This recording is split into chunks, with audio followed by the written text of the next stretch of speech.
Olá, nós estamos começando mais uma transmissão aqui da nossa igreja. Que Deus abençoe ricamente a sua vida e que o Senhor possa falar ao seu coração através da mensagem que nós pregaremos aqui. Eu ainda quero te pedir, se você puder, por favor, compartilhe esse vídeo aí nas redes sociais ou no seu WhatsApp para que as pessoas possam também ter acesso a esse vídeo. Eu queria te convidar nesse momento ao texto de Atos, no capítulo 3. Atos capítulo 3 será o texto da nossa exposição nessa noite. Se você tiver com a sua Bíblia aí, por favor, abra ela. Se você tiver com a sua Bíblia no aplicativo do celular, por favor também, você pode abrir em Atos capítulo 3. Nós leremos do verso 1 até o verso de número 10. A palavra do Senhor assim nos diz: Pedro e João subiam ao templo para a oração da hora nona. Era levado um homem coxo de nascença, o qual punham diariamente à porta do templo, chamada Formosa, para pedir esmola aos que entravam. Vendo a ele, Pedro e João, que iam entrar no templo, implorava que lhe dessem uma esmola. Pedro, fitando juntamente com João, disse: Olha para nós. Ele os olhava atentamente, esperando receber alguma coisa. Pedro, porém, lhe disse: Não possuo nem prata nem ouro, mas o que tenho, isso te dou. Em nome de Jesus Cristo, o Nazareno, anda. E tomando-o pela mão direita, o levantou. Imediatamente os seus pés e tornozelos se firmaram. De um salto se pôs em pé, passou a andar e entrou com ele no templo, saltando e louvando a Deus. Viu todo o povo andar e a louvar a Deus. E reconheceram ser ele o mesmo que esmolava, assentado à porta formosa do templo, e se encheram de admiração e assombro por isso que lhe acontecera. Vamos orar? Senhor Deus, rogamos para que o Senhor mesmo, pela intervenção da Tua graça, possa comunicar em nossos corações a verdade do Senhor. É certo que estamos impedidos de cultuar o Senhor publicamente como gostaríamos. No entanto, o Senhor nos deu essa ferramenta para que, mesmo distantes, possamos estar em torno da Tua palavra para nos alimentar da mesma. Que nesse tempo que aqui passaremos, o Senhor possa aplicar essa palavra aos nossos corações. Precisamos do Senhor e sabemos que tão somente a Tua palavra e somente a Tua palavra pode alimentar o nosso espírito nesse momento tão difícil que nós estamos vivendo. Fale ao coração de cada um que está, ó Deus, nos ouvindo nessa noite. Nós oramos assim e oramos em Jesus Cristo, o nosso Senhor e Salvador. Amém. Amém, gente. Eu penso que um dos principais perigos que a igreja está correndo atualmente é perder de vista a sua função ou o seu propósito. Para que a igreja existe? Ou qual é o seu papel nesse tempo tão difícil que nós estamos vivendo? Sabe, eu acho que é de extrema importância respondermos a esses questionamentos. Aliás, essas perguntas dizem respeito à natureza da igreja.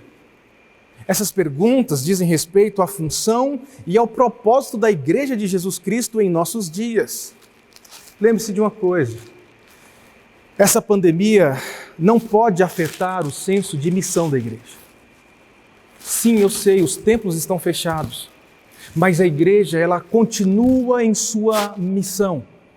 A igreja precisa continuar na sua principal função de proclamação do Evangelho de Cristo. Meu querido, a igreja foi chamada para pregar o Evangelho. É isso que difere a igreja das demais instituições. E sabe de uma coisa? Se a igreja não desempenhar o seu papel como coluna e baluarte da verdade, ninguém o desempenhará por ela. Nós temos uma missão. E talvez o nosso senso de missão está sendo embotado por conta da crise que nós estamos vivendo. Eu entendo que essa passagem que nós estamos a considerar contém uma lição muito importante a respeito da missão da igreja. Por mais importantes, entendo, que sejam as funções exercidas por algumas instituições políticas, sociais e culturais, somente o Evangelho, que é confiado à Igreja de Cristo, pode alcançar as raízes das dificuldades humanas, sobretudo em tempos de pandemia. O Evangelho, ele tem resposta para os problemas fundamentais do homem. E o maior problema do homem, não se engane, o maior problema do homem é o seu coração. É o pecado que habita nele. As necessidades mais profundas e essenciais da humanidade não é de ordem social, não é. A maior necessidade do homem não é de ordem econômica, como se tem imaginado em nossos dias, mas a maior necessidade do homem é de ordem espiritual. A maior necessidade do homem é o seu distanciamento do seu Criador. Então, esse texto vai nos orientar a respeito disso. Então perceba que Lucas já começa o seu relato dando a nós informações a respeito das circunstâncias e dos protagonistas principais deste acontecimento aqui. Perceba já que no verso 1, se você puder, acompanhe na sua Bíblia, o texto diz que Pedro e João iam ao templo para a oração da hora nona, ou seja, a oração das 3 horas da tarde.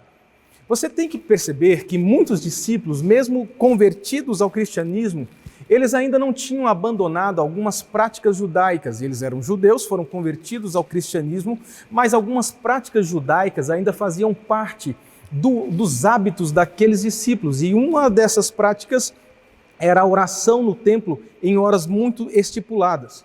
Mas perceba que o texto diz que quando Pedro e João estão a caminho do templo de Jerusalém, e aí o texto diz que eles estão subindo, obviamente, porque o templo ficava na parte mais elevada de Jerusalém, eles se deparam com um coxo, com um aleijado. E você precisa entender algo aqui. Para que nós entendamos mais precisamente esse diálogo e essa narrativa, nós precisamos entender aqui o pano de fundo da situação vivencial desse coxo. A situação vivencial de um aleijado naquele tempo era algo totalmente deplorável, era algo de total miséria.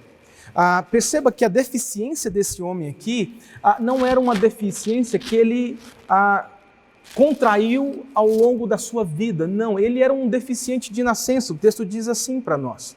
Então perceba que não se tratava de uma enfermidade temporária, mas se tratava aqui de uma enfermidade de deficiência física, congênita e incurável. E sabe o que era mais deplorável para um aleijado naquele tempo? É que era muito comum, naqueles dias, não ensinar nenhum tipo de profissão a um adolescente naquelas condições, de forma que, quando essa criança ou esse adolescente ele se tornava um adulto, ele não conseguia fazer nada. Ele não conseguia exercer nenhuma profissão porque não lhe fora ensinada durante a sua mocidade. O que sobrava àquele homem, se não mendigar, se não pedir esmola. E é exatamente isso aqui que está acontecendo com esse homem aqui.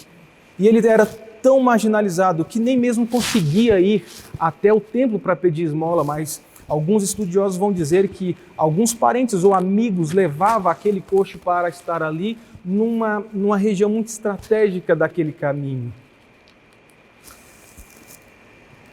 Sabe, querido, quando eu olho para esse texto e essas informações contextuais tão importantes para nós, eu fico a pensar que a condição desse homem aqui retrata muito bem o estado de todo ser humano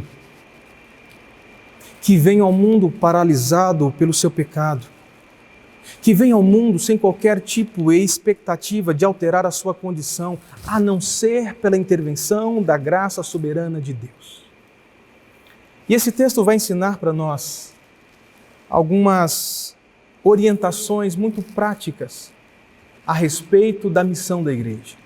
O que eu quero que você entenda nessa noite é que os templos estão fechados, mas a igreja precisa continuar a sua missão de proclamação do Evangelho.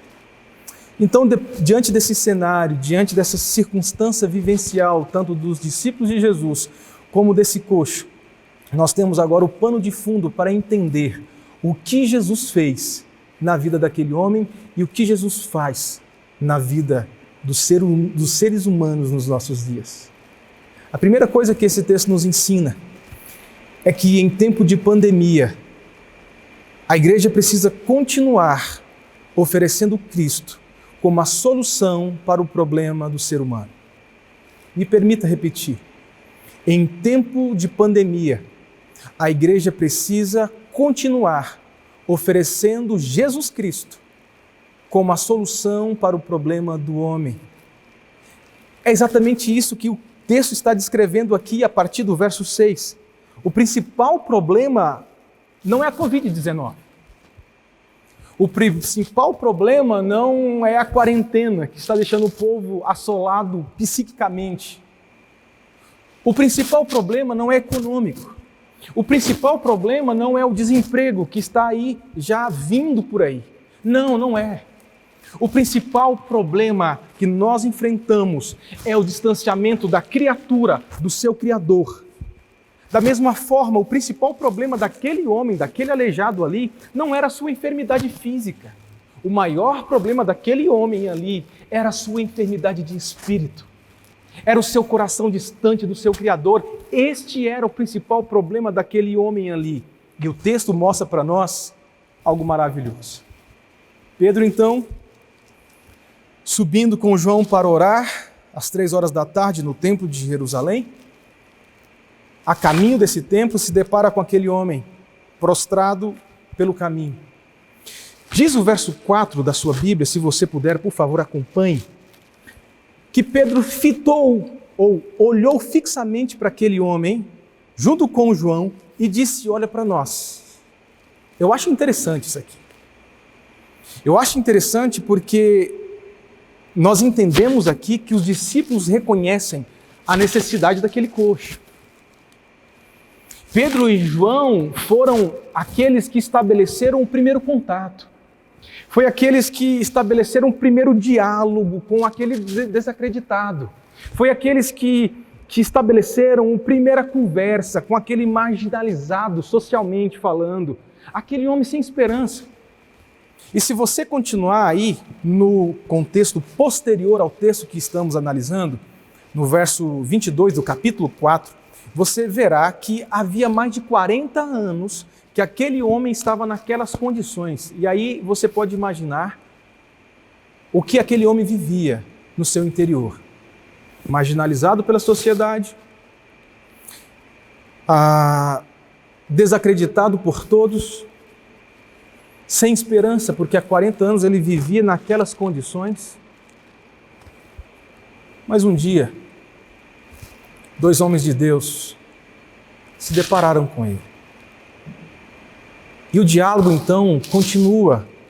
E o verso 6 vai mostrar para nós a continuidade desse diálogo. Pedro e João diz: olha para nós. E muito provavelmente aquele homem sem esperança olha para Pedro e João com esperança no coração agora de receber alguma coisa.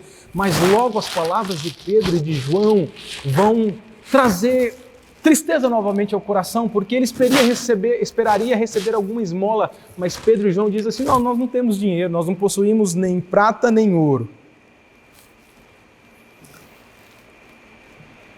Eu fico a pensar, por que aqueles discípulos de Jesus, naquele momento, já foram tão contundentes com aquele prostrado, dizendo: nós não temos dinheiro. Certamente aqueles discípulos sabiam que a maior necessidade daquele coxo, daquele aleijado, a maior necessidade dele não era de dinheiro.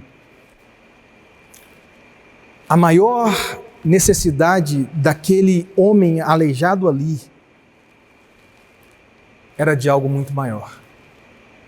Porque o dinheiro poderia suprir a sua necessidade momentânea, mas logo ele voltaria para a miséria. Pedro e João sabem que a maior necessidade daquele homem era de um libertador. A maior necessidade daquele homem era de um redentor, que o livraria não apenas das suas mazelas físicas, mas o livraria das suas debilidades espirituais. E para mim agora o verso 6, a parte B do verso 6 é o clímax dessa narrativa. Pedro e João olham então para aquele homem, naquele diálogo de representantes de Cristo, Igreja de Jesus, e o marginalizado sem esperança. E agora Pedro e João oferecem para aquele homem algo que ninguém jamais teria oferecido. Pedro e João oferecem àquele homem Jesus Cristo. Perceba a continuidade dessa narrativa. Verso 6 ainda. Aquele homem esperando receber alguma coisa, Pedro e João falam, nós não temos dinheiro, mas eu tenho uma coisa que você pode receber. Em nome de Jesus, o Nazareno, anda. Tá, eu sei que existem muitos argumentos em torno dessa questão da cura. Mas uma coisa é fato aqui. Não foi Pedro que curou aquele homem, tampouco João. Quem curou aquele homem foi o Senhor. Quem restaurou aquele homem das suas debilidades foi o Senhor. Perceba que o texto é muito claro em dizer que o milagre de cura foi feito pelo nome de Jesus. Então eu fico a me perguntar, quando eu estudo esse texto, por que Lucas, o autor dessa narrativa, relata essa narrativa nesses termos e coloca essa narrativa exatamente nesse lugar do livro de Atos? O que Lucas quer mostrar com essa narrativa? Essa é uma pergunta que nós precisamos responder. Essa é uma pergunta que vai dar total sentido ao texto que nós estamos estudando. Eu penso que, dentre outras coisas, Lucas coloca essa narrativa aqui, já no início do livro de Atos, para evidenciar uma coisa: o poder do nome de Jesus. Aquele milagre de cura foi uma manifestação do poder de Jesus Cristo. E esse poder de Jesus Cristo, meu querido, você que está me ouvindo, esse poder de Jesus Cristo, o Evangelho, precisa ser anunciado pela igreja. É esse Evangelho que precisa ser anunciado pela igreja. É esse poder que precisa ser anunciado pela igreja. É o poder de Jesus Cristo, aquele que pode redimir o ser humano das suas mazelas físicas e espirituais. Lucas quer mostrar isso. Lucas quer mostrar que Jesus Cristo é o cumprimento da profecia messiânica, das promessas messiânicas do Antigo Testamento. Lucas quer mostrar que Jesus Cristo é o Messias. É isso que Jesus veio fazer por nós. Jesus tem autoridade e poder sobre todas as coisas. É isso que esse texto está nos mostrando. Os personagens principais aqui não são Pedro, João, tampouco aquele coxo. Mas o principal personagem dessa narrativa é Jesus Cristo. Eu queria fazer algumas aplicações a vocês. A primeira aplicação que eu queria fazer desse texto é muito simples. Eu queria dizer para você que está sofrendo agora, seja por ansiedade, seja por conta dessa pandemia, seja por conta de uma enfermidade, seja por conta de um problema familiar, seja por conta de um luto, seja por conta de outras coisas. Eu queria dizer para você que Jesus Cristo tem um poder e autoridade sobre toda e qualquer circunstâncias da vida. Jesus Cristo tem poder. Ele é o Messias, prometido ao longo da Escritura, sobretudo nas promessas do Antigo Testamento. Ele é o cumprimento dessa promessa, Jesus Cristo Nazareno. A segunda coisa que eu queria dizer para você, e eu queria aplicar na sua vida, é voltado para a igreja de Jesus. Sabe de uma coisa? enquanto eu falo para vocês aqui, as cadeiras estão vazias. Consigo ainda ver os lugares de muitos de vocês aqui, todos vazios. Os templos estão vazios, mas a igreja continua em missão. E a principal função da igreja nesse tempo de crise, pandemia e de afastamento é falar do Evangelho. A principal função da igreja nesse tempo é falar do Evangelho. Essa é a principal função nossa. Falar do poder de Jesus Cristo que cura a maior enfermidade do ser humano, a enfermidade da alma, a enfermidade do coração.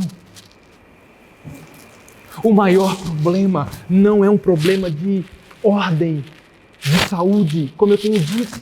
O maior problema do ser humano é um problema de distanciamento do seu Criador. E Jesus Cristo veio para encurtar, para abreviar esse distanciamento entre o homem e o seu Criador. Fale do Evangelho, pregue o Evangelho. Nunca foi tão fácil pregar como nos dias de hoje. Nós estamos pelo YouTube, pelo Instagram, pelas redes sociais, pelo Facebook. Nós estamos pelo WhatsApp. Fale do Evangelho.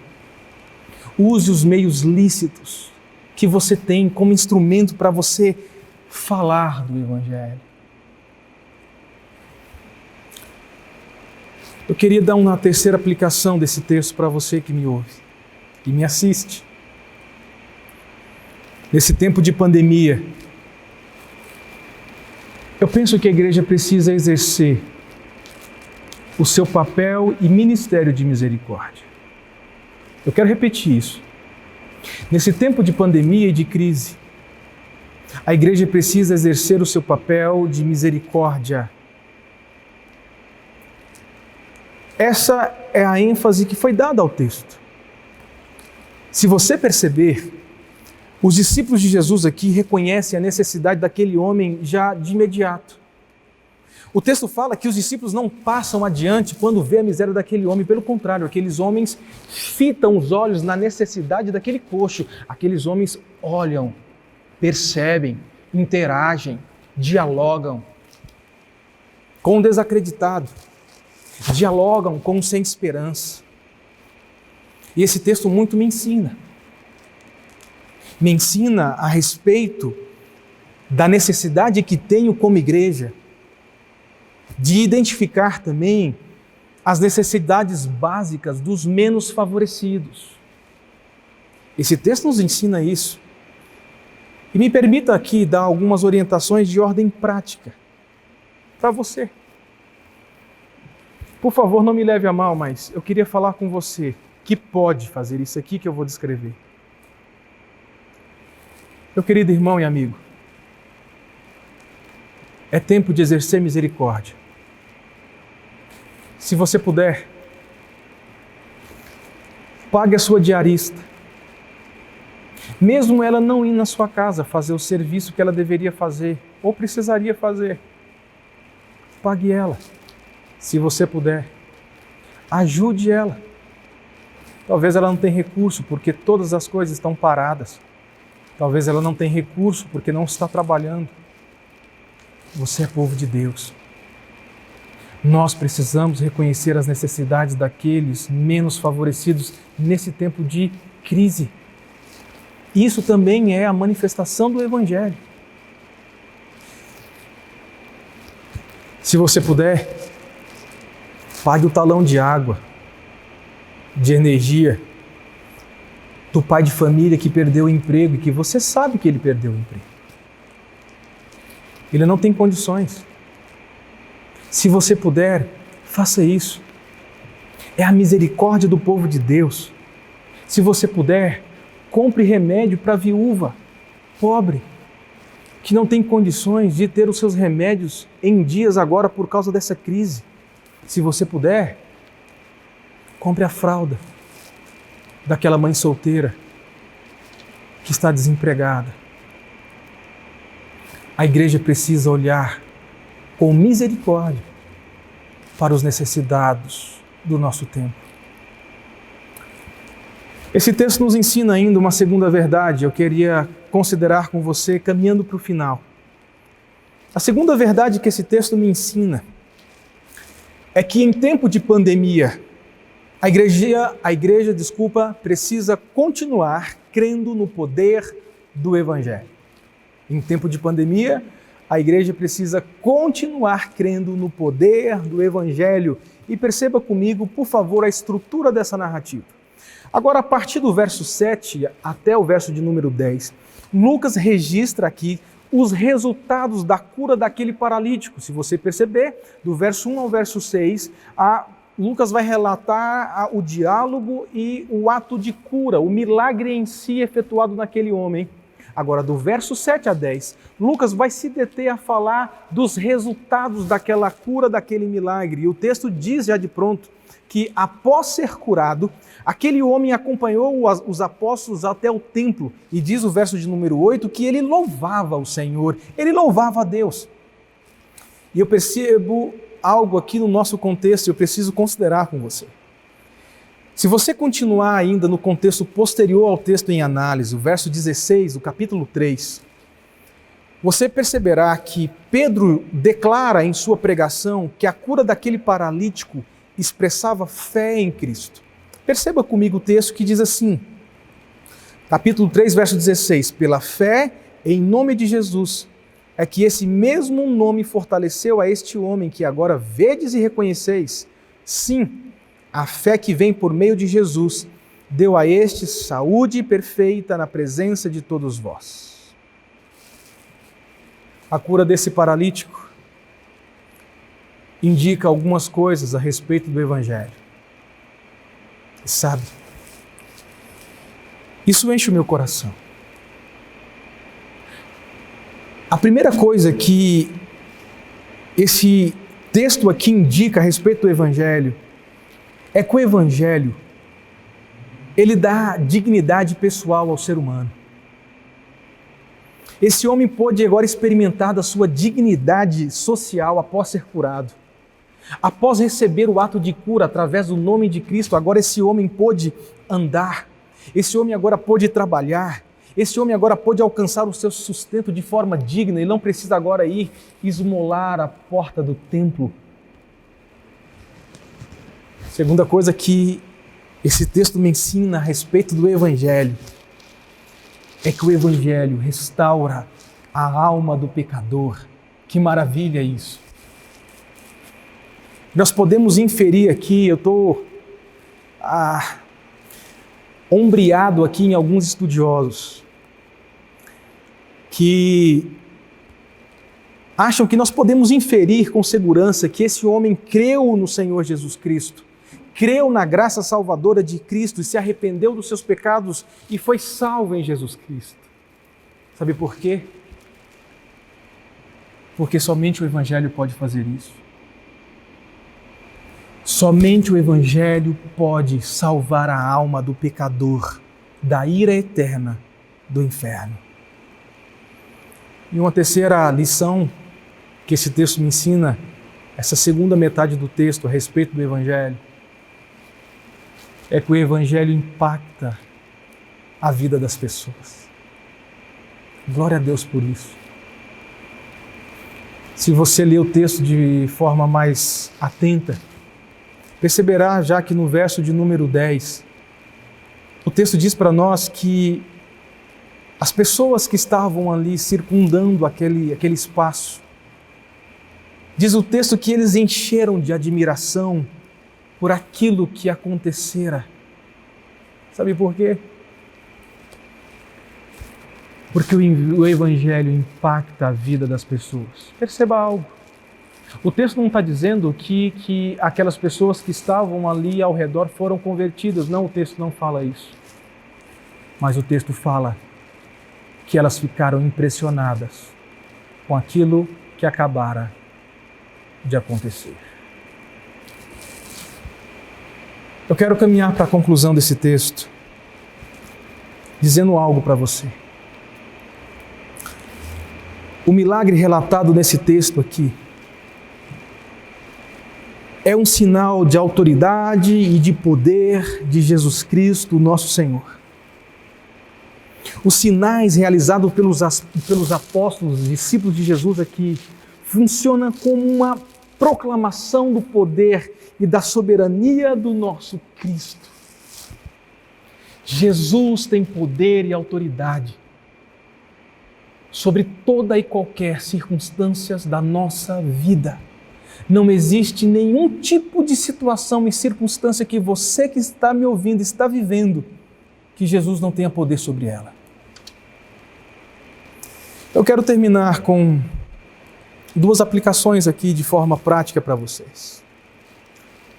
Eu quero dizer para você que está me ouvindo aí,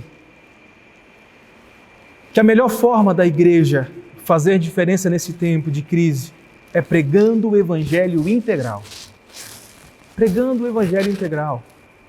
Por favor, nós não podemos amenizar a mensagem do Evangelho. A mensagem do Evangelho é composta de duas vertentes. As boas novas, as boas notícias de que Jesus nos salva pela sua graça. Mas é composta também de uma mensagem de ira, daqueles que não se arrependerem, daqueles que não se curvarem diante do Senhor em arrependimento, estes sofrerão a ira eterna de Deus no inferno. Não amenize a mensagem do Evangelho. Pregue o Evangelho de forma integral. Segunda coisa que eu queria destacar nesse final é dizer para você que o que as pessoas mais precisam nesse tempo é entender que a sua maior necessidade é de um Redentor. A maior necessidade do povo nesse momento e em todas as eras é a necessidade de um Redentor. Olhamos para aquele paralítico ao longo desse relato bíblico e nós nos assemelhamos a ele. Por quê? Porque todo ser humano vem ao mundo com uma necessidade gravíssima na alma. Então, enganados, muitos acham que podem restaurar esse problema grave na sua alma, correndo atrás das coisas desse mundo, correndo atrás das coisas criadas desse mundo. Mas enquanto correm atrás dessas coisas criadas, eles vão se descobrindo e eles vão entendendo que o vazio da alma vai aumentando cada vez mais. E no final se dão conta de que nada nesse mundo criado, absolutamente nada, nem coisas e nem pessoas, podem satisfazer o vazio da nossa alma, senão Jesus Cristo, o Nazareno. É por causa disso que você e eu precisamos, mesmo nesse tempo de crise, falar do Evangelho. Porque é por meio desse Evangelho que Cristo pode satisfazer as necessidades mais profundas do ser humano. É através desse Evangelho que Jesus Cristo pode oferecer ao pecador o perdão do seu pecado. É através desse Evangelho que Jesus Cristo oferece ao pecador a remissão da sua culpa. É através desse Evangelho que temos paz com Deus. É através desse Evangelho que mantemos a nossa união com Cristo. É através desse Evangelho que somos salvos da ira de Deus.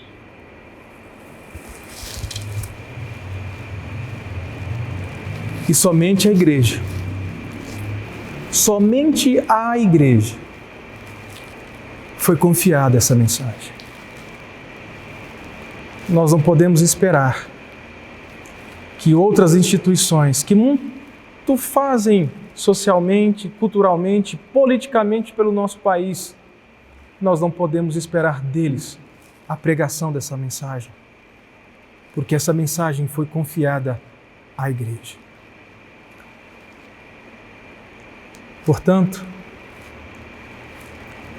os templos estão fechados, mas a missão da igreja continua. Prega o Evangelho. Vamos orar. Senhor Deus, obrigado pela Tua palavra. Obrigado porque ela mostra a nossa real necessidade. A nossa real necessidade é do Redentor. A nossa real necessidade é de Cristo. O estrago causado pelo nosso pecado não pode ser reparado pelas coisas deste mundo. O estrago causado pelo pecado só pode ser restaurado pelo Redentor. E esse Redentor tem nome: Jesus Cristo Nazareno. Que o Senhor possa aplicar essa palavra em nossos corações. Oramos assim, em Teu nome, o nome do Redentor das nossas vidas. Amém.